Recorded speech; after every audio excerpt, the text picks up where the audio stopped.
रात थी, वो भी ऐसी जो किसी अंत की शुरुआत जैसी लगती है।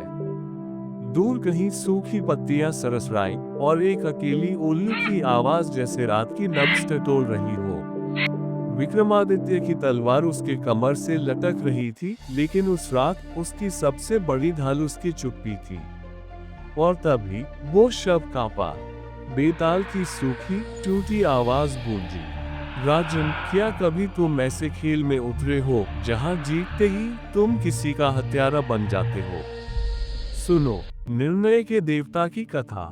दक्षिण की एक पहाड़ी रियासत, न बहुत बड़ा न बहुत छोटा।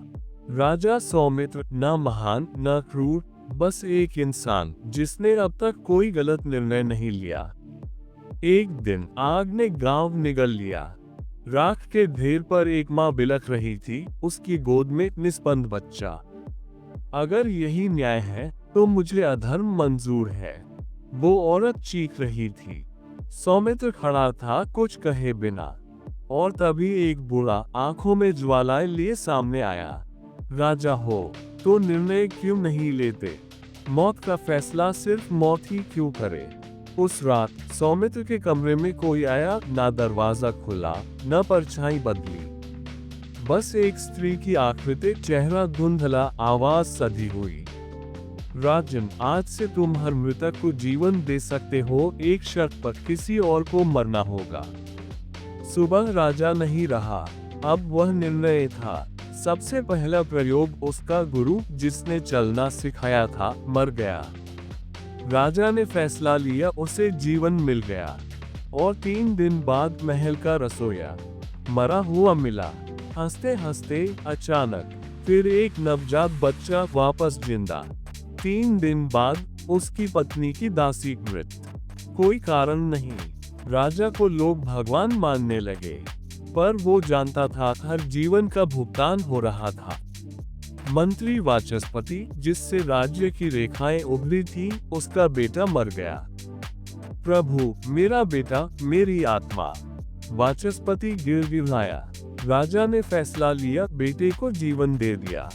और फिर एक किसान जिसकी जिंदगी पहली बार मुस्कुराई थी, खलिहान में मृत मिला। नाम तक किसी को याद नहीं रहा। मंदिर की पुजारिन वृद्ध धृतिका, सौमित्र की बचपन की गुरु, उसकी मृत्यु नींद में हुई। राजा पहुंचा उसे जीवन देने, लेकिन तभी उसकी आत्मा प्रकट हुई। राजन, तुम जीते हो लेकिन कभी शांत नहीं होते। मैं पूर्ण हूँ, तुम अभी भी अधूरे हो। सौमित्र ने पहली बार वरदान रोका। शांतिपूर्ण मृत्यु को पहली बार उसने स्वीकार किया। धृतिका की आत्मा चली गई थी, पर उसकी बातें हवा में गूंज रही थीं। राजा सौमित्र उस रात बहुत देर तक मंदिर में बैठा रहा। पहली बार उसने किसी मृत्यु को रोका नहीं, और पहली बार उसने भीतर एक अजीब सी शांति महसूस की, ऐसी शांति जो भारी भी थी और खाली भी। वापसी पर उसने अपने कक्ष में कोई नहीं आने दिया। दीवार पर लटकती तलवार से नजरें चुराते हुए उसने आईने में खुद को देखा, और वहां एक थका हुआ इंसान खड़ा था, कोई देवता नहीं। क्या मेरा वरदान अब बोझ बन गया है? उस रात उसने जीवन नहीं बचाया, लेकिन उसे नहीं पता था अगली सुबह जो आएगा वो उसकी आखिरी परीक्षा होगी।